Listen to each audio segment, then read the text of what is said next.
I would not, for any amount of money, want to be in Joss Whedon's shoes, because I think after the Snyder Cut coming out, I think everybody's going to look at this man and just say, what and the heck were you thinking of when you did that version of Justice League?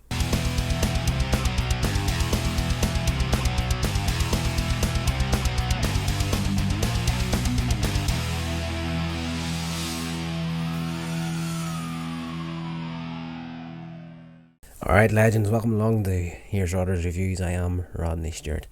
We're going to get into Zack Snyder's Justice League. I'm not going to say a great deal about it, but it's awesome. It's 4 hours long, and literally, you do not feel the 4 hours. When the Justice League originally had came out, and Snyder had to leave for, he had to deal with the death of his daughter, Autumn. And in the Snyder Cut, he dedicates the film to her memory. But they brought Joss Whedon and to finish the film off originally in 2017, I want to say. And I watched that movie, and in all honesty, it put me right off the Justice League and the whole DC extended universe. It just did not feel like a fully coherent film. It just felt incredibly disjointed, and there was just, I left that movie wanting more. And when we get to Zack Snyder's Justice League, we get it in a big bad way. I'm not going to get into major details on what the changes are, but there are a mess load. Even in the tone colour correction, it's much darker than Whedon's version of it. There's one scene there with Wonder Woman talking to one of the schoolgirls after she saves them, and the schoolgirl's like, can I be like you one day? And Wonder Woman's like, you can be anything that you want. And I found it really weird that Whedon would drop that line in particular, or that interaction in particular, because it's, they're superheroes at the end of the day. They're trying to, inspire the people around them. That's what they're there for. That's the whole idea of superheroes, is they inspire people to be better people. So little things they got there that were dropped out of the 2017 version was just mind-boggling to me. But they added stuff. That's amazing. That's so good.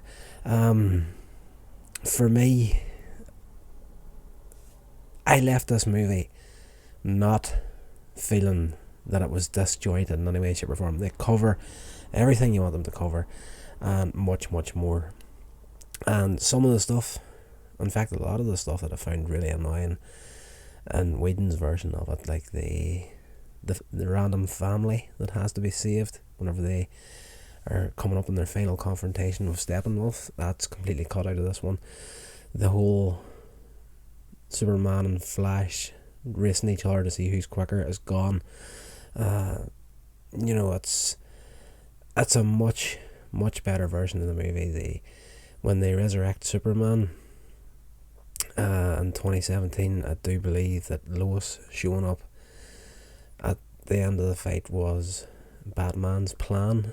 That's been dropped out of this movie. She had set up in this film that she goes to the memorial every day, heartbroken over the loss of Superman, and she just happens to be there this time whenever this all takes place. Just a much better told version of Justice League, and one that I'm glad I actually took a bit of time to check out, because as I say, with the 2017 one, I just washed my hands of the DCEU at that point. I enjoyed Man of Steel, and Batman v Superman was pretty good. I enjoyed it, although there's parts of it that I felt could have been a lot better, and we'll not get too deep into that. But the big thing at the end of this movie is, before I get to that, there's one thing that I felt was really weird in the promotion leading up to Justice League coming out in 2017, there was something about they always referred to the Seven, and I could never figure out what it was, because the Justice League, there's only 6 members of it in this movie, or that movie, and who's the 7th character? Whedon must have dropped the ball somewhere.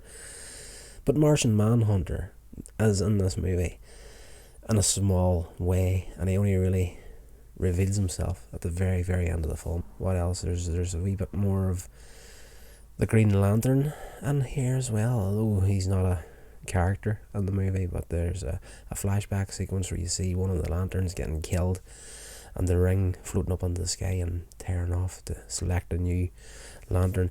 The big thing, but at the end of the movie, is that post-apocalyptic scene, which is kind of is presented as a dream in this movie. But there's an interaction between Batman and the Joker at the end of the movie, and this version of the Joker we get has so much better than the Joker that they were setting up in the Suicide Squad.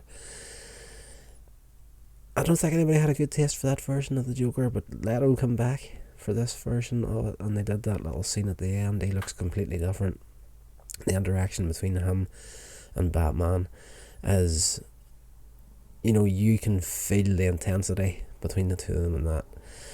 The reshot scenes with Affleck, like, he is in fantastic shape when he shot those scenes. He's actually, the added scenes, I feel he actually looks in a lot better shape for those scenes than what he did in the original shooting of the movie.